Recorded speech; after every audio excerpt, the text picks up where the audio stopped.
네, 오늘 이효영 변호사의 뉴스와법에서는 화성 연쇄 살인 사건의 공소시효 얘기 한번 해보겠습니다. 이 변호사님 어서 오십시오. 네, 안녕하세요. 네, 일단 이 살인죄 공소시효부터 좀 알아볼까요? 네, 그 공소시효라는 것은 말 그대로 공소를 제기할 수 있는 시효라는 것입니다. 그래서 일정한 시간이 경과를 하면 공소를 제기할 수 없게 하는, 다시 말해서 국가의 소축 권한을 이제 상실시키는 그러한 제도인데요. 결국은 이러한 이제 공소시효 제도를 두는 취지는 뭐 다양하겠지만 일단 우선적으로는 법적 안정성을 이제 들고 있습니다. 그래서 이제 처벌을 받지 않은 상태가 일정 시간 계속 지속되면 이제 그것으로 인해서 어떤 가발성이 없어지고 그 다음에 처벌을 위한 어떤 증거 자료나 이런 것들을 수집하기가 어렵기 때문에 이제 국가가 소추권을 행사할 수 없게 하겠다라는 것인데요.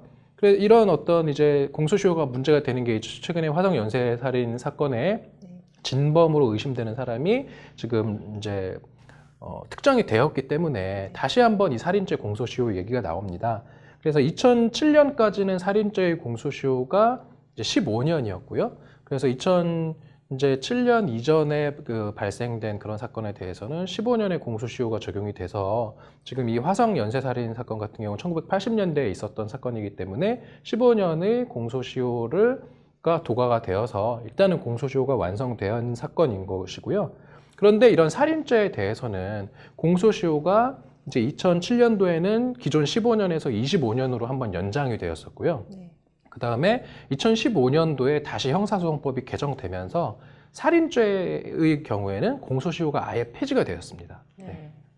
근데 이번 이 화성 연쇄 살인 사건 경우에도 그러면 공소시효가 없는 건가요? 네, 이제 그게 아닌 것이 문제인 거죠. 이게 왜냐하면은 지금 말씀드렸던 것처럼 2015년도에 형사소송법이 개정이 되었지만 이 개정법의 내용은 살인죄의 공소시효를 폐지하는 것인데 항상 이렇게 공소시효가 적용이 배제되거나 뭐 폐지되는 아니면 공소시효가 또는 연장되는 어떤 그런 법령 같은 경우는 이제 부칙에서 그러한 개정법의 적용 범위를 어디까지 할 것인가를 이제 규정하게 되는데요.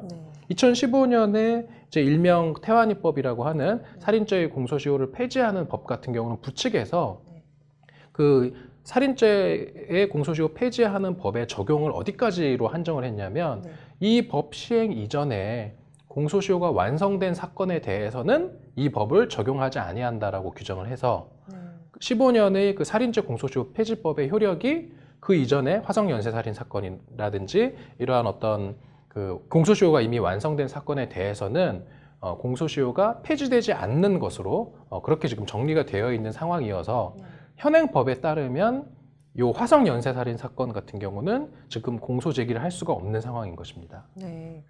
그렇다면은 진범이어도 처벌이 불가능하다는 건데 현재 이 경찰 수사가 의미가 있습니까?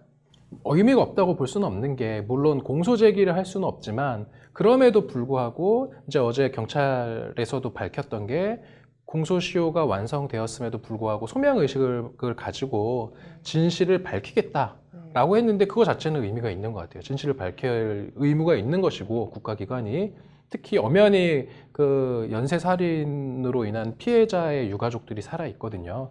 그래서 그러한 어떤 유가족의 한을 풀기 위해서라도 그 다음에 나아가서 그러한 어떤 연쇄살인을 저지르고도 어떤 응당의 법적인 처벌을 지금 받지 않고 있는 그런 상황에서 실체적인 진실까지도 이렇게 묻힌다면 이것은 국가기관의 어떤 의무를 좀 방기하는 것이다. 그래서 좀 수사를 통해서 어떤 실체적인 진실로 한 발 더 나아갈 필요가 있고 저는 개인적으로는 그런 건 있어요. 지금 피의자라고 뭐 용의자라고 얘기해야 될 것 같은데요. 이 용의자는 자신의 혐의를 지금 부인하고 있다고 하거든요. 그러면은 지금 수사기관에서는 이 사람이 그 화성 연쇄살인 사건의 그 10번의 그런 피해자들 중에서 3건의 살인 사건의 DNA와 지금 이 용의자의 DNA가 일치하기 때문에 3건 같은 경우는 거의 확실하게 살인범으로 이제 자기들은 본다라는 게 지금 수사기관인데 결국은 실체적인 진실을 밝히기 위해서는 재판이 필요한 거 아닌가 그런 좀 생각은 듭니다. 네. 그렇다면은 이렇게 이번 경우처럼 공소시효가 지난 사건을 처벌했던 뭐 전례가 있습니까? 전례가 있죠.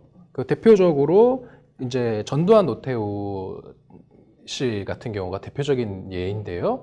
이제 그 성공한 쿠데타의 과정에서 이제 국헌을 문란하게 하고 다수의 희생자를 발생한 5.18 사건이 있지 않습니까? 5.18 사건 같은 경우는 원래는 검찰에서 공소권 없음 처분을 했었습니다. 왜냐하면은 공소시효가 이미 완성이 되었다라고 해서 공소권 없음 처분을 했더니 이제 전 사회적으로 사실은 많은 사람들이 문제 제기를 한 거죠. 왜냐하면 이게 어차피 성공한 쿠데타였기 때문에 국가가 이렇게 대통령을 사실은 뭐 지금은 현직 대통령을 수사해서 뭐 기소하고 심지어 탄핵까지도 시킨 우린 사회의 어떤 그런 역사가 있지만 그 당시만 해도 그 현직 대통령을 수사한다라는 건 있을 수 없는 일이었기 때문에 사실상 국가가 어떤 국가의 소추권을 행사할 수 없는 상황이었다. 이런 점을 좀 고려할 필요가 있기 때문에 그 당시에 5.18 특별법이 제정이 되어서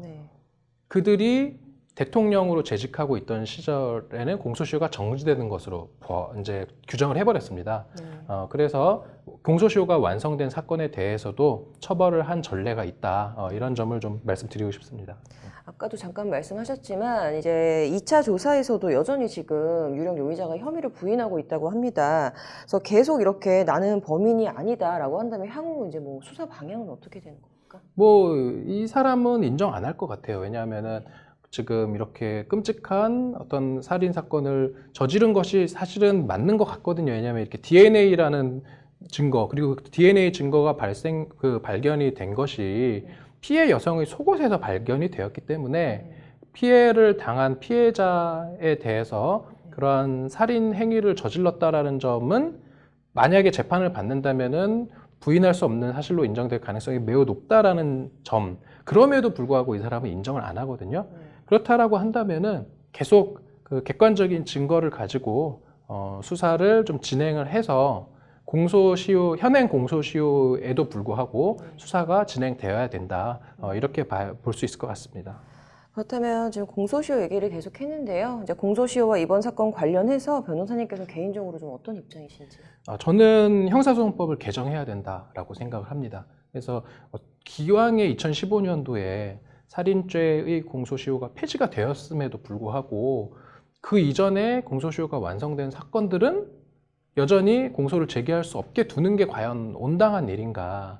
특히 이런 공소시효의 어떤 주된 취지로 우리 헌법재판소에서도 이 공소시효 제도의 취지에 대해서 판시를 한 적이 있는데 첫 번째는 이제 시간의 경과로 인해서 범죄에 대한 사회적 관심이 미약해져서 가벌성이 감소한다는 점을 하나 들었고 그다음에 두 번째는 이게 범인이 장기간 도피 생활을 하면서 어떤 받는 정신적 고통이 상당할 것이다 라는 점을 또 하나 들었고요. 그리고 마지막으로 증거의 산일로 인해서 공정한 재판이 어렵다. 그러니까 증거가 이렇게 여기저기 흩어지고 증인들도 없어지고 이럴 테니까 공정한 재판을 받기가 어렵고 결과적으로 실체적 진실 발견이 좀 어렵다.